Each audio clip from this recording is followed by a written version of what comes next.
For your businesses that are pretty disruption proof, from AI specifically at least, are you willing to bring in an AI freelance guru who will come in and see what he can do? Because it's more than just ChatGPT. So a couple of things. I'm wary to bring in AI to shave off 10 to 15% of someone's job, because I'm playing the long game here and I'm wanting my companies to grow.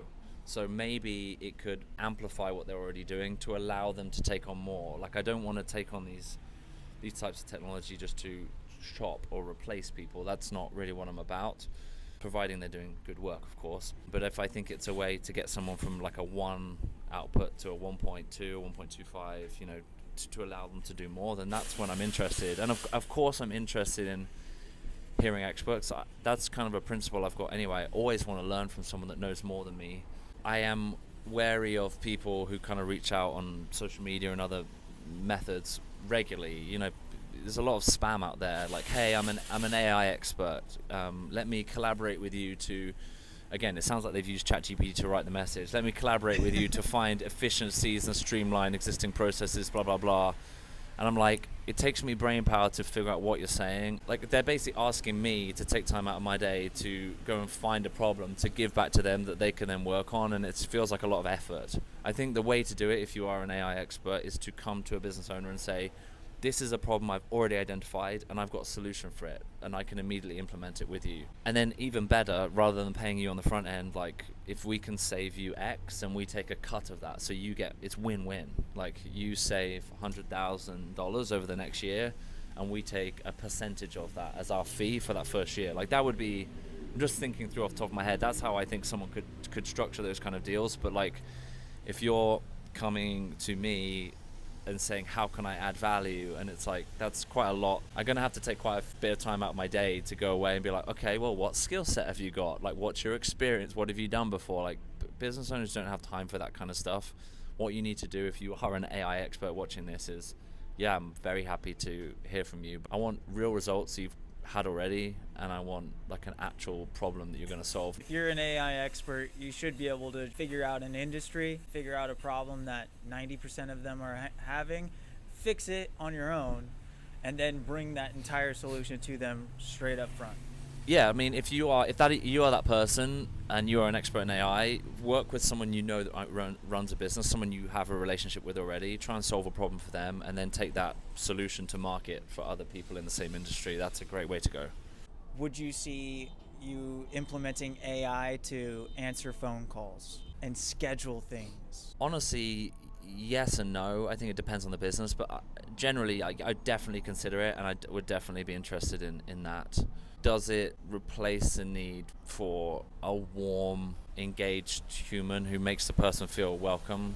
It doesn't replace it at all. Like, I think there's value for that. So I would always want to look at it from an addition point of view, not a taking away someone that is already existing in the organization. But yeah, if I can make things more efficient using AI, then I will definitely consider it, without a doubt. Like, that's my job, is to make the companies I own more efficient, run better. If I owned a small business, which is what you're trying to buy, I'd probably implement it in the way that is press line 1 or line 2. Line 1 for a real person, line 2 for an AI, because some people probably just prefer it. They don't need any fluff, maybe they just want to tell them when and where, and they can get off the phone real fast. But to have that personal touch is still number 1.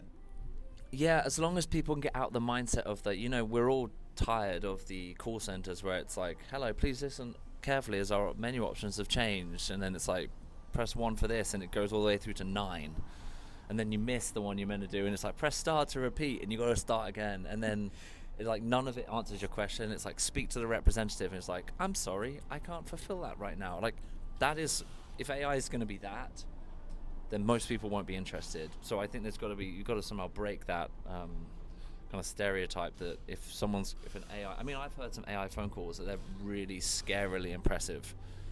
They can listen to what you're saying and actually answer it in a way that makes sense and actually bring about a sale.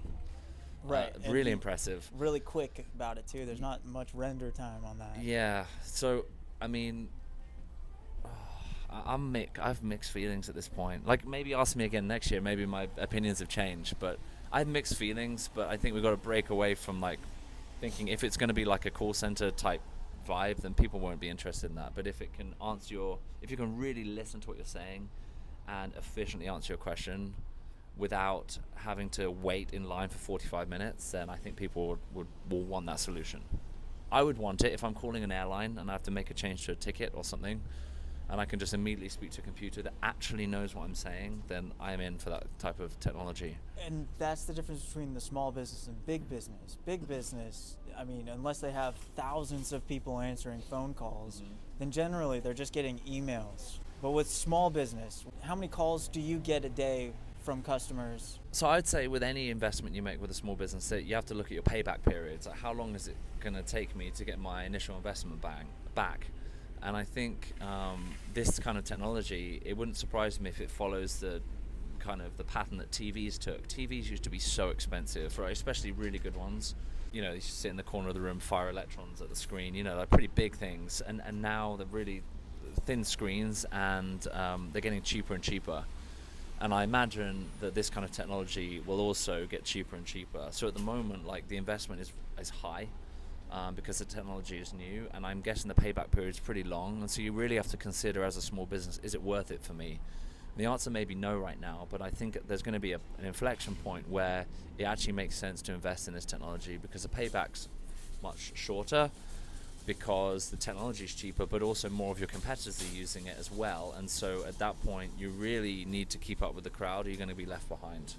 As a business and a business owner, you constantly need to be thinking about your business. It's not appropriate to stay static, I don't think. If you're a small business owner, and let's pick a round number, you do $2 million a year of revenue. If you do $2 million year over year, that's exactly the same. You're going backwards. Just with inflation itself, the value of that dollar each year into the future gets less and less. That's how inflation works. We constantly have to be evolving and growing. It's the same in all facets of life. Are you growing, or are you decaying? Are you growing, or are you declining? I don't really think there's much of a middle ground. Like, that's how I'm pretty binary in my thinking.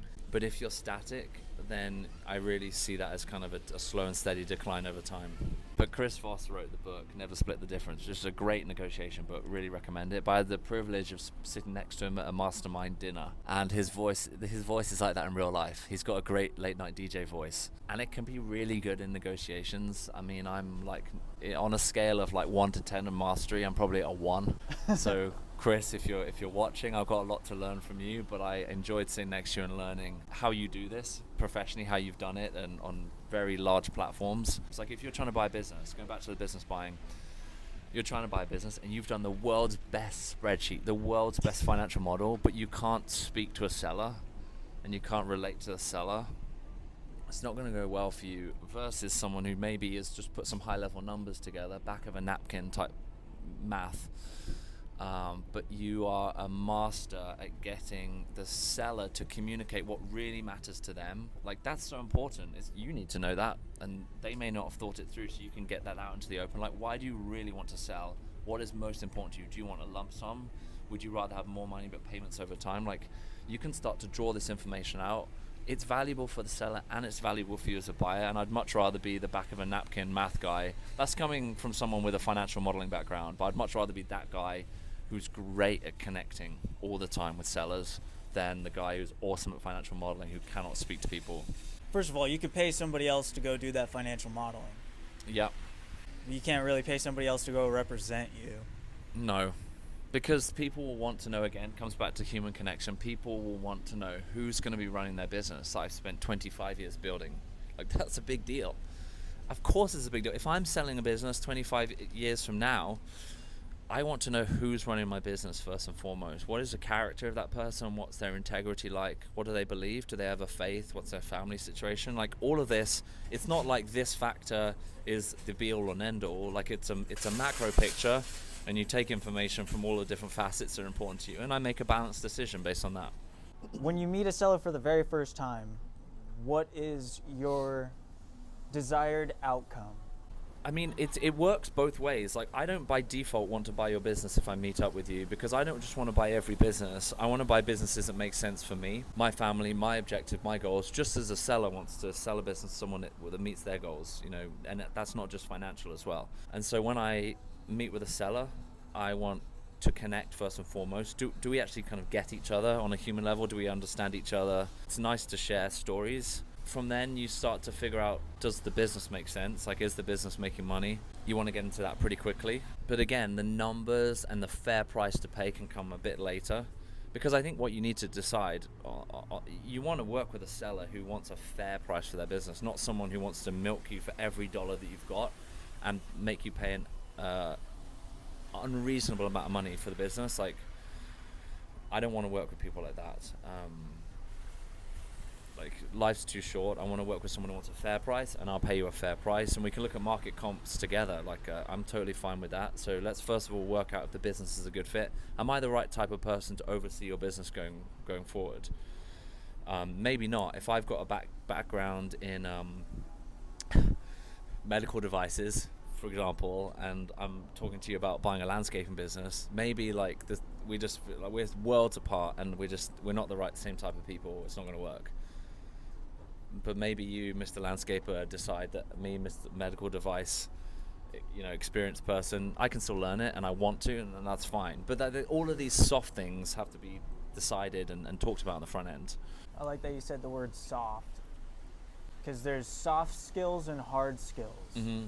And one of the things that a lot of CEOs are looking for right now when they're hiring is people with soft skills, emotional intelligence, that human interaction. Because a lot of the hard skills are going to be taken over by AI or, dealt with really easily. So those types of hard skills are not what they're looking for the next 5-10 years. Let me tell you my theory on that, because I agree, like, back in the day, maybe it was all about hard skills, what you can do. And then I think there's been this whole move towards soft skills, and I agree it's so important, and it's probably more important, I think. I still think that, but then you can go so far over to that side. You're such a nice person, everyone loves you, they all want to talk to you, but you can't actually do anything. You're not skilled in anything. You're professional, you're a professional talker, you're a professional meeting taker and organizer, and like, I don't know, you're a manager, but you're not really a manager of anything. You're just kind of like, you've learned to work up the corporate ladder. Like, again, like, you can swing so far to the soft side of things that you don't stand for anything as well. Like, those types of people as well, if you fall into that category, like, it's possible. Like, if you feel like you might be in that category, it's not the end. Like, you can fix it, but I think you've also got to learn to stand for stuff, because also you can get so far on the soft side, you don't want to offend anyone, but at the end of the day, you need to be able to communicate facts and truths to people, again, as it relates to small business buying. If you're meeting a business buyer and he wants a business seller, and he wants $5 million for his business, but based on all of the comps that you've pulled, the comparable transactions you found, it's worth 1.8 and they want 5. You have to be able to communicate that, and you just have to be able to communicate hard truths, like, it's not worth what you think it is. I'm sorry, Mr. Seller, and here's why. You just gotta stand for stuff, and you've got to actually be skilled in the stuff you're doing. So I guess to tie that all together, yeah, probably back in the day, hard skills. What can you do? What can you accomplish? And then there's been this whole push towards softer skills, being a nice person, but not ever wanting to offend anyone, especially in this day and age. And now I think, like, there's got to be a medium ground. There's got to be a middle ground between those things. Leading people is so important. It's so important, but you have to stand for something. If you're really good at hard skills, then yes, work on your soft skills. That's just to be better in general. Mm-hmm. And if you're a very soft, skill-oriented person, then yeah, work on some hard skills. Basically, get into the middle somehow. If you are not talented at speaking and connecting to people, you should probably get better or look into it. But if it's really not your skill set, then that's okay. There's always a solution. The solution is you partner with someone that is, and you partner with someone that fills in where you are weak. You're strong somewhere. You don't really want to partner with someone who has exactly the same strengths and exactly the same weaknesses as you, because then there's just two of you doing the same thing, and you really want to be able to round out. So, like, certain types of tasks or challenges are dealt with by one partner, and other types of challenges are dealt with by the other partner. Like, that's a better way to go. You can cover more bases. Perfect. Yeah, that's right.